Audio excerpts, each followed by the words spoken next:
Hi everyone, welcome back to Harp and Guitar, People and Music. So Old Whiskey's got some more recommendations here for you on some essential blues listening. And today what I wanted to do was cover off some of the female vocalists that I would recommend as essential listening for blues.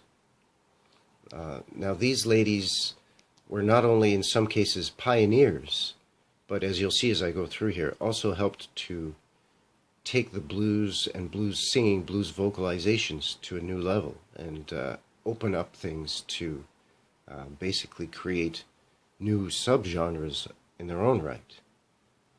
And I wanted to kick things off here with my personal favorite, and that would be Dinah Washington. Now, Dinah Washington had a very extensive career because she started off in vaudeville and then developed a fantastic singing career where she sang what would be known as the classic blues, where the music accompanying her would almost be more of a jazz type of ensemble and had a very jazzy sort of feel to it. Still very much a blues and lots of bending and all that, but maybe a little bit more of an urbane sort of sound to it, for lack of a better term.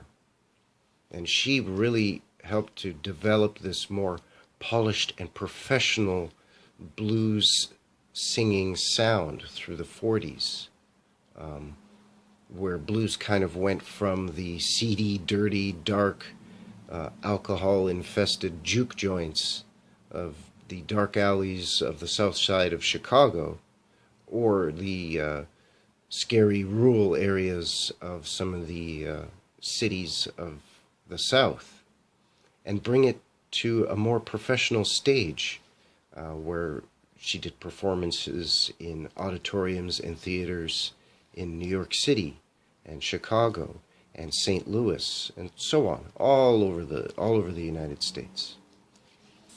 And for me personally, I recommend Dinah Washington because her vocal style is just, for me, unparalleled, unmatched. She's very deeply rooted in the Southern blues style of singing. So she does a lot of bending and flattening of notes with her vocal stylings, and a lot of her early material is what you would call classic blues themes or classic blues subject matter, singing about alcohol abuse or tuberculosis or whiskey or having to work on the levees or how difficult farm work and cotton work was.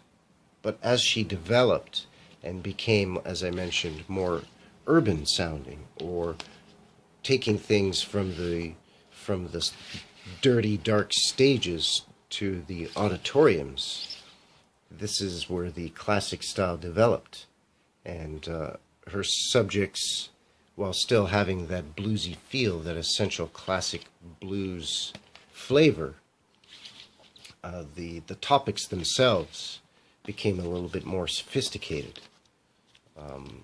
And she also had a fantastic and lengthy career, as I mentioned, getting her start in vaudeville in the 30s, but performing and recording right through the 50s and into the early 60s.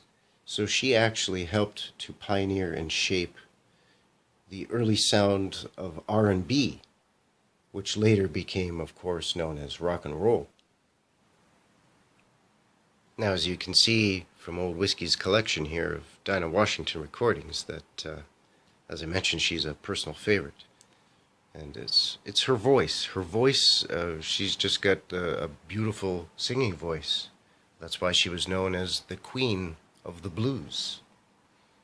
And she was born in Alabama, but migrated to Chicago when she was a kid. And a lot of her vocal stylings are influenced by early gospel singing that she did as a child in church. And this led her to be a huge influence on other female blues singers that would come after her.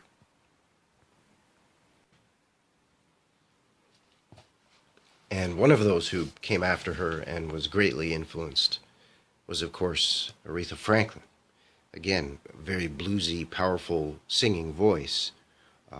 But she was one of the ones that was, while she was influenced by Dinah Washington and that classic blues vocal style, she was very influential in her own right because she took that early soul music that was developed by Ray Charles and basically took that and helped create her own style of bluesy, soulful singing. And that's why she became known as the Queen of Soul, and one of the most powerful singing voices of all time.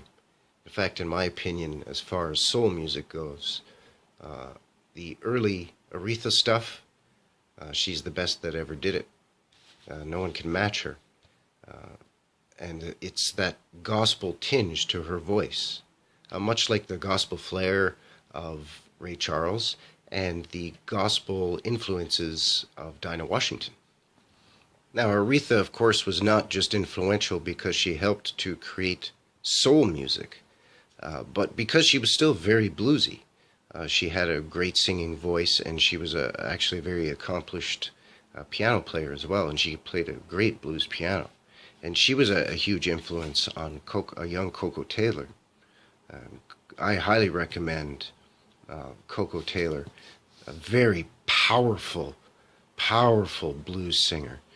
She's from the South. She's from Mississippi, moved to Chicago, and she was actually discovered by Willie Dixon. She was a maid, and he heard her sing, and basically on the spot offered her to come by and do some test recordings. And she recorded a lot of what became, for her, classic blues recordings.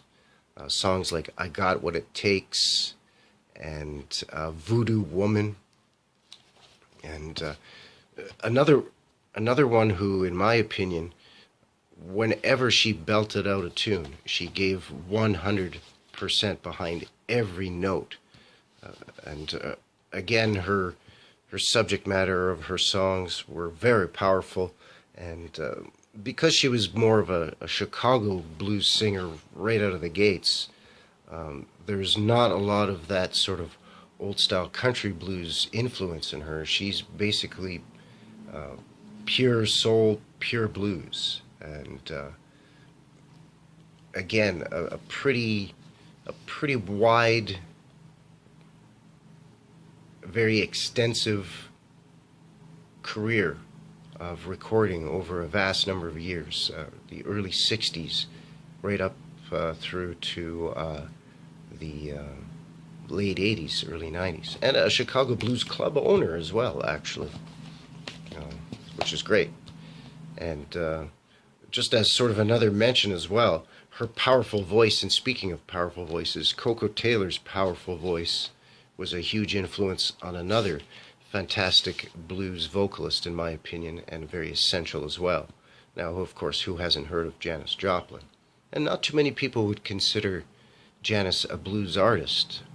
I would consider her more blues rock, but her vocals are, to me, very bluesy, very soulful. Definitely that would be the blues portion of her blues rock style of music.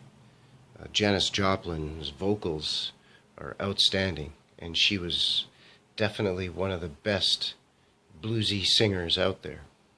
So again, very essential and highly recommended. Anything you can get your hands on by Janis Joplin, or of course Coco Taylor, and if you don't already have anything by Aretha Franklin, if you can find some of her earlier work at Atlantic, where she's singing, it's definitely a lot more bluesy, because it's, once she got into the 70s and 80s, she had such a long career that, of course, she got into funk and R&B and that sort of thing. But her early stuff, where she's singing and playing piano, is classic stuff.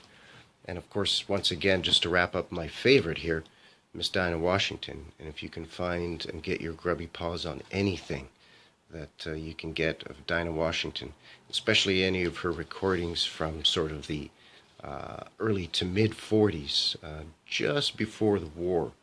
Definitely very bluesy, a little bit more raw, and just some fantastic recordings. Okay, folks, so I think that's all for today for this another episode here on my essential blues recommendations. Thanks again for coming by, and let us know what you think. Give us a thumbs up and subscribe, and we'll see you again very soon here on Harp and Guitar. Thanks a lot, folks. Take care. Bye-bye now.